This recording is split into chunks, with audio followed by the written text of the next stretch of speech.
السلام عليكم ورحمة الله وبركاته. ازيكم يا حبايبي؟ عاملين ايه؟ يا رب تكونوا بخير. اهلا بكم مشاهدين ومتابعين قناة ام سلمى للطبخ والحلويات.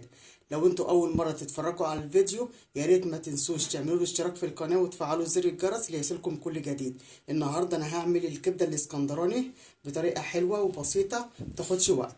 معايا هنا كيلو كبدة اسكندراني متقطعة صغير، وعندي فلفل حامي وفلفل رومي متقطع حلقات، وعندي هنا بصله متقطع جوانح. صينيه هنا على البوتاجاز مسخناها، هحط لها معلقتين سمنه كبار،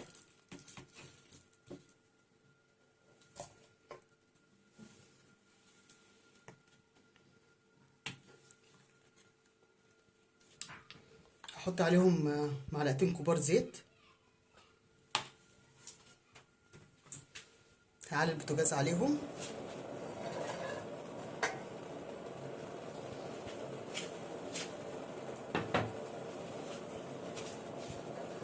هسيبها لما تسخن قوي السمنه والزيت، وبعد كده احط الكبده عليهم.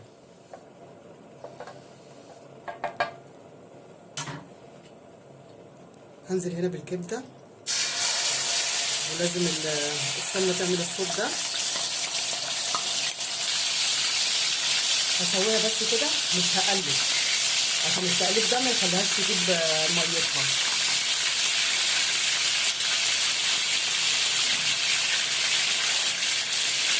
سبتها لمدة 5 دقايق، مش هقلب فيها خالص لغاية ما الاحظ ان اللون بتاعها اتغير كده من تحت، وهبدأ ان انا اقلب فيها.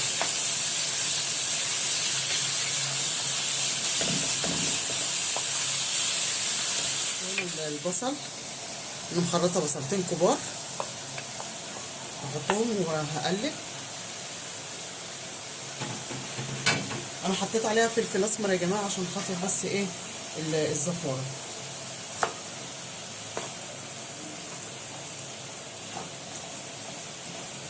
بس اول ما البصله تدبل هحط بقى الفلفل، ومخرطه وحدتين طماطم كده عشان خاطر تديلها يعني طعم وطراوه للكبده يعني.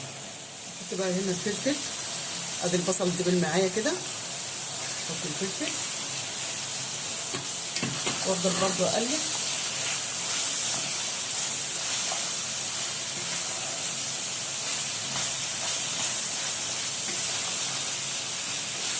هي خلاص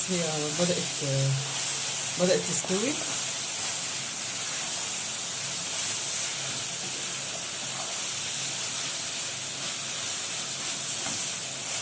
كده برضو الفلفل دبل معايا، هحط الطماطم بس مش كتير، يعني حاطه الطماطم مش كتير، هما 3 صغيرين بس.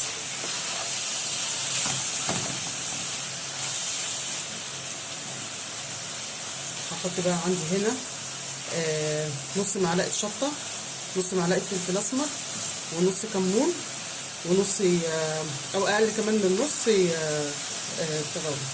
جنزبيل مطحون، وعندي معلقه ملح صغيره. هحط كل التوابل كده معايا واقلب.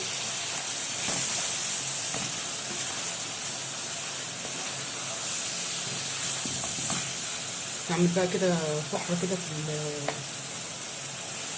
حفره كده في النص. اخر حاجه عندي هنا معلقه توم كبيره، دي تتحط اخر حاجه عشان تدي طعم وريحه للكبده، بتبقى حلوه حلوه يعني بصراحه، والطعم يجنن، وعامله زي بتاعت الشوارع كده يعني، الكبده بتاعت الشارع يعني.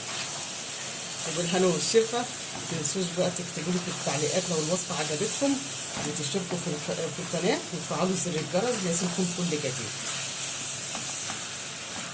كده خلاص كل الخضار معايا دبل، وهي الكبده اساسا استوت.